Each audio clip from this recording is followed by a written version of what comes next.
Hi, I'm Mark Tyrrell of Uncommon Knowledge, and welcome to What is the Observing Self and Why It's Such a Powerful Therapy Tool. How to separate your client from their problem.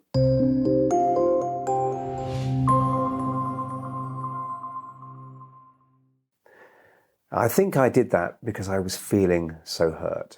Or, if I could tell my teenage self one thing, it would be this. Anxiety overwhelms me when I see him, which is why I get so flustered. My brain stops working. We human beings have a unique ability that rarely gets talked about in Western culture. Anyway, it's the ability to observe and react to our own behaviors as if they were the actions of someone else. In other words, to engage the observing self. And as therapists and counselors and coaches, we can encourage our clients to utilize their observing self because it enables them to step out of problematic trance states and gain a fresh perspective. The observing self makes us human. The observing self is perhaps the seat of what it is to be human in some ways. As far as we can tell, no other creature has the capacity to reflect on reality and its own place within that reality. If other creatures do have something similar, it's to a much lesser degree. This ability is a function of the prefrontal neocortex, which we can regard as the conductor of the brain's orchestra or the leader of the brain nation, hopefully an effective leader. From this capacity flows the potential to become more than just our immediate and current self in our immediate and current circumstances. Many classic psychotherapeutic techniques, such as the rewind technique, specifically encourage the use of the observing self, which can step outside of the problematic emotionality. The extent to which we can engage this faculty corresponds to how well we can transcend the situation in which we find ourselves, understand the workings of our own minds, and minimize damaging emotions so we can have clarity and calm.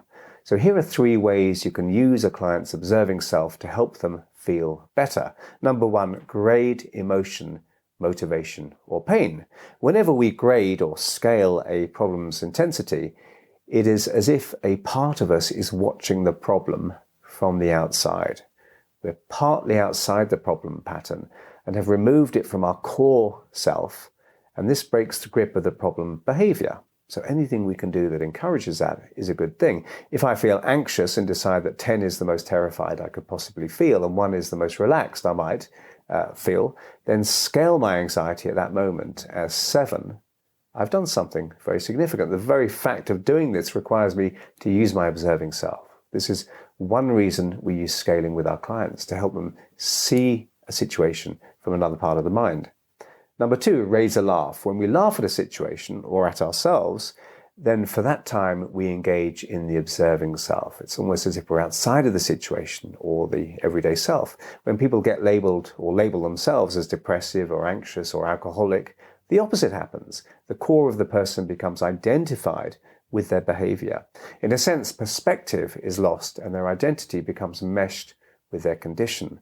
Of course, humor needs to be encouraged at the right time and in the right way, otherwise it'll just be out of kilter with a person's experience. But you can tell that the capacity to engage the observing self is getting stronger when you see someone start to show flashes of humor in relation to their situation. Okay. 3, use metaphor and analogy.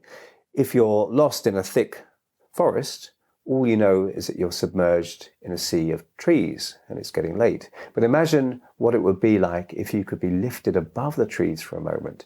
You might look down and see that you're actually very close to a path. After being set gently down again, you'd be so much better able to find your way out of this mass of trees. So this metaphor neatly demonstrates both how metaphor can activate the observing self and patterns of emotionality and psychology, and how engaging the observing self can help people take a more detached view of their circumstances, putting themselves in a better position to escape a problem state or situation. Describing the pattern of a person's problem via a story or analogy lets them see it from the outside, so to speak. And there are many ways to help people detach psychologically from their emotional patterns. I would even go so far as to say that not just individuals, but whole nations and cultures and societies need to be able to view themselves from the outside so as to have a crack at becoming as healthy as possible.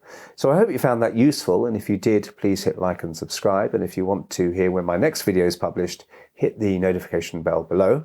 I'm Mark Tyrrell of Uncommon Knowledge, and if you'd like to subscribe to my email newsletter, you can find it over at unk.com/blog. That's unk.com/blog. And thanks for watching.